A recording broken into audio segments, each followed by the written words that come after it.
અમરેલીમાં bulldozer action સામે ભાજપના જ નેતાએ અવાજ ઉઠાવ્યો છે। અમરેલી ભાજપના નેતા ડોક્ટર ભરત કાનાબારે સોશિયલ મીડિયા પર એક પોસ્ટ કરી, જેમાં તેમણે bulldozer justice is no justice એવું લખ્યું છે।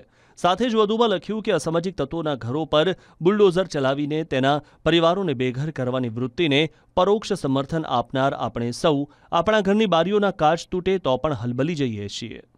ઘણી બધી જગ્યાએ જે ગુનેગારો છે એમની સામે કાયદેસરનું જે કાર્યવાહી થતી હોય એમને સજા થાય એ માટે પોલીસ તંત્ર ચોક્કસપણે ન્યાયિક કોર્ટમાં કાર્યવાહી કરે એ બધું સમજી શકાય, પણ એમના પરિવારોના ઘર તોડીને એમના પર બુલડોઝર ચલાવીને મને લાગે એમને બેઘર કરવાની જે વાત છે એ કુદરતી ન્યાયના સિદ્ધાંતની વિરુદ્ધ છે। આપણે મધ્યયુગમાં જીવતા નથી અને ખાસ કરીને એમના સમગ્ર પરિવારને એ ગુનેગારના કૃત્યોનો દંડ દેવો મને લાગે કોઈ પણ દૃષ્ટિએ વ્યાજબી નથી। સુપ્રીમ કોર્ટે પણ એના માટે ઘણી બધી ગાઈડલાઈનો હવે લેટ ડાઉન કરી છે અને એ ગાઈડલાઈનોનું તંત્ર બરાબર પાલન કરે।